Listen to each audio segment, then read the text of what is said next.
Nang pasimula ay nilikha ng Diyos ang mga langit at ang lupa.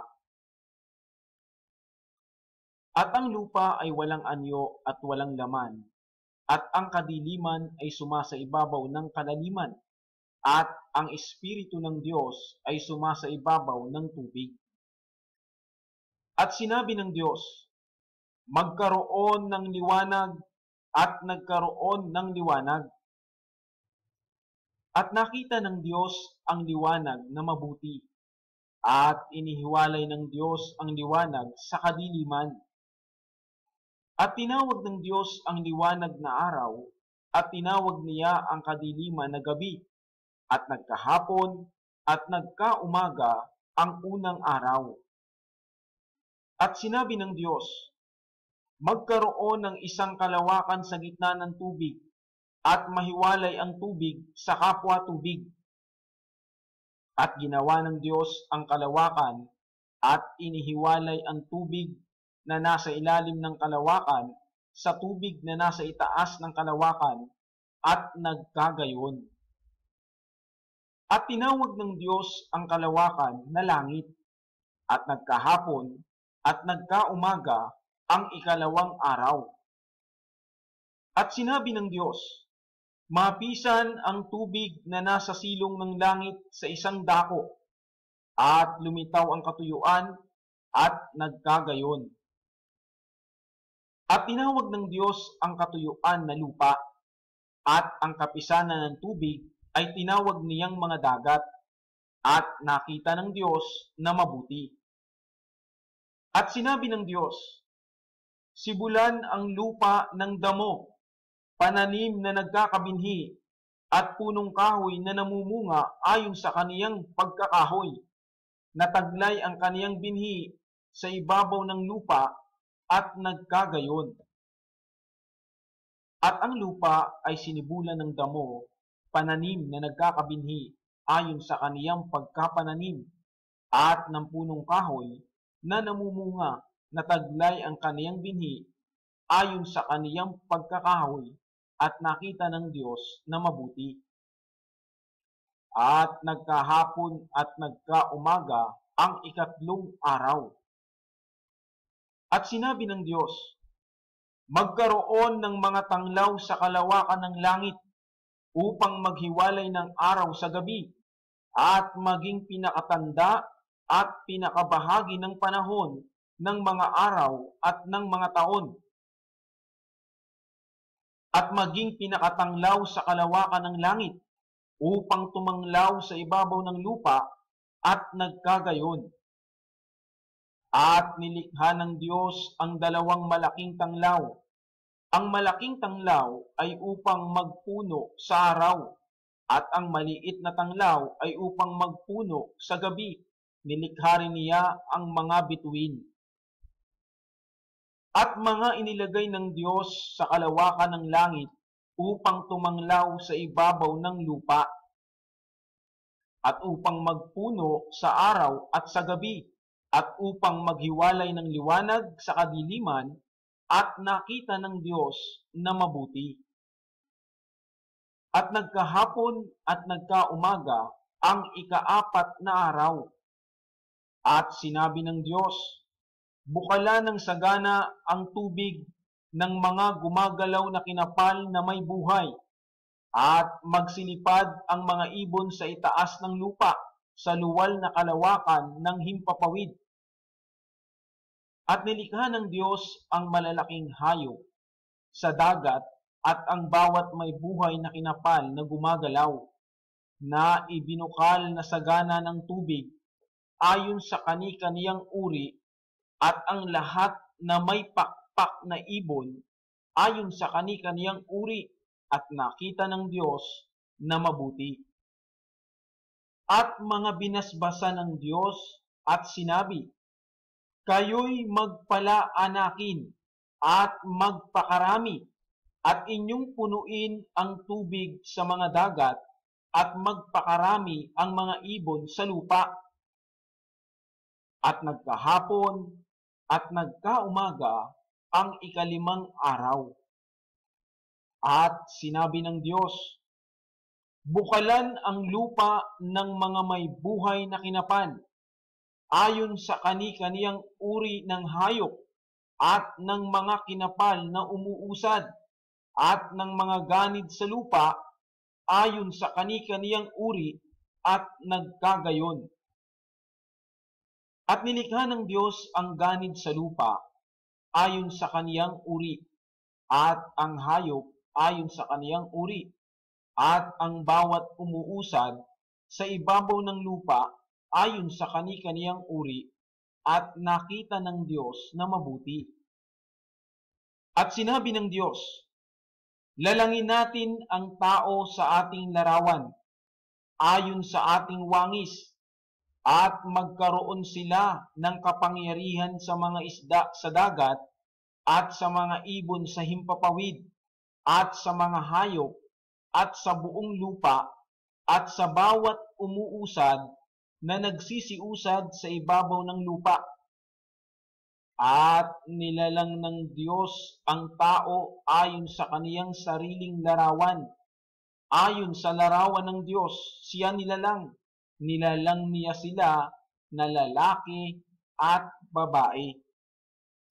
At sila'y binasbasan ng Diyos, at sa kanila'y sinabi ng Diyos, kayo'y magpalaanakin at magpakarami, at kalatan ninyo ang lupa, at inyong supilin, at magkaroon kayo ng kapangyarihan sa mga isda sa dagat, at sa mga ibon sa himpapawid, at sa bawat hayop na gumagalaw sa ibabaw ng lupa. At sinabi ng Diyos, narito, ibinigay ko sa inyo ang bawat pananim na nagkakabinhi na nasa ibabaw ng balat ng lupa, at ang bawat punong kahoy na may bunga ng punong kahoy na nagkakabinhi sa inyo'y magiging pagkain. At sa bawat hayop sa lupa, at sa bawat ibon sa himpapawid, at sa bawat nagsisiusad sa ibabaw ng lupa na may buhay ay ibinigay ko ang lahat na pananim na sariwa na pinakapagkain, at nagkagayon. At nakita ng Diyos ang lahat ng kaniyang nilikha, at narito, napakabuti, at nagkahapon at nagkaumaga ang ika-6 na araw. At nayari ang langit at ang lupa, at ang lahat na natatanaw sa mga iyon. At ng ika-7 araw, ay nayari ng Diyos ang kaniyang gawang ginawa, at nagpahinga ng ika-7 araw sa madlang gawa niyang ginawa. At binasbasa ng Diyos ang ika-7 araw, at kaniyang ipinangilin, sapagkat siyang ipinagpahinga ng Diyos sa madlang gawang kaniyang nilikha at ginawa. Ito ang pinangyarihan ng langit at ng lupa. Nang likhain noong araw na gawin ng Panginoong Diyos ang lupa't langit, at wala pa sa lupang kahoy sa parang, at wala pang anumang pananim na tumutubo sa parang, sapagkat hindi pa pinauulanan ng Panginoong Diyos ang lupa, at wala pang taong magbukid ng lupa. Ngunit may isang ulap na napaitaas buhat sa lupa, at dinilig ang buong ibabaw ng lupa. At nilalang ng Panginoong Diyos ang tao sa alabok ng lupa, at hiningahan ang kaniyang mga butas ng ilong ng hininga ng buhay, at ang tao ay naging kaluluwang buhay. At naglagay ang Panginoong Diyos ng isang halamanan sa Eden, sa dakong silanganan, at inilagay niya roon ang taong kaniyang nilalang.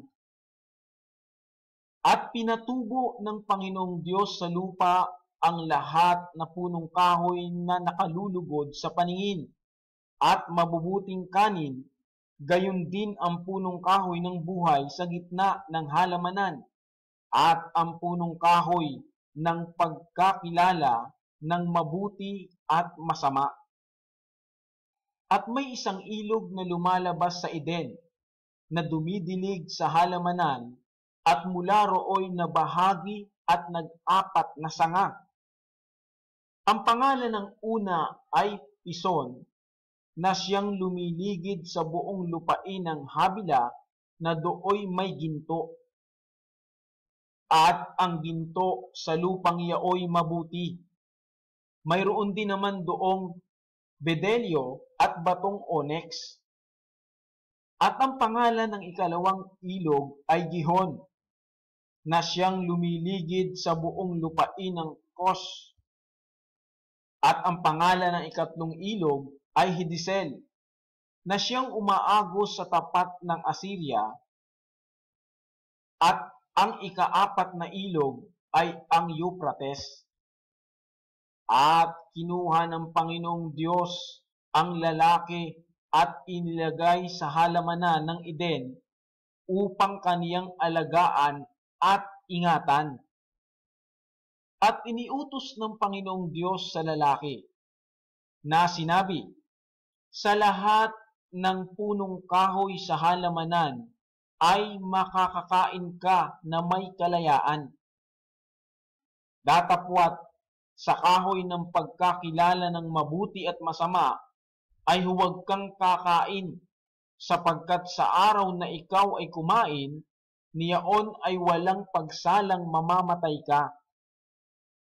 At sinabi ng Panginoong Diyos, hindi mabuti na ang lalaki ay mag-isa, siya'y ilalalang ko ng isang katulong niya. At nilalang ng Panginoong Diyos sa lupa ang lahat ng hayop sa parang at ang lahat ng ibon sa himpapawid at pinagdadala sa lalaki upang maalaman kung anong itatawag niya sa mga iyon. At ang bawat itinawag ng lalaki sa bawat kinapal na may buhay ay yaon ang naging pangalan niyaon. At pinanganlan ng lalaki ang lahat ng mga hayop at ang mga ibon sa himpapawid at ang bawat ganid sa parang, datapwat sa lalaki ay walang nasumpungang maging katulong niya. At hinulugan ng Panginoong Diyos ng di kawasang himbing ang lalaki at siya'y natulog. At kinuha ang isa sa kaniyang mga tadyang at pinapaghilom ang laman sa dakong yaon. At ang tadyang na kinuha ng Panginoong Diyos sa lalaki ay ginawang isang babae at ito'y dinala niya sa lalaki. At sinabi ng lalaki, ito nga'y buto ng aking mga buto at laman ng aking laman. Siya'y tatawaging babae sapagkat sa lalaki siya kinuha. Kaya't iiwan ng lalaki ang kaniyang ama at ang kaniyang ina at makikipisan sa kaniyang asawa at sila'y magiging isang laman. At sila'y kapwa hubad, ang lalaki at ang kaniyang asawa, at sila'y hindi nagkakahiyaan. Ang ahas nga ay lalong tuso kaysa alinman sa mga hayop sa parang na nilikha ng Panginoong Diyos, at sinabi niya sa babae, tunay bang sinabi ng Diyos, huwag kayong kakain sa alinmang punong kahoy sa halamanan? At sinabi ng babae sa ahas, sa bunga ng mga punong kahoy sa halamanan ay makakakain kami. Datapwat sa bunga ng punong kahoy na nasa gitna ng halamanan ay sinabi ng Diyos, huwag kayong kakain niyaon, ni huwag ninyong hihipuin, baka kayo'y mamatay.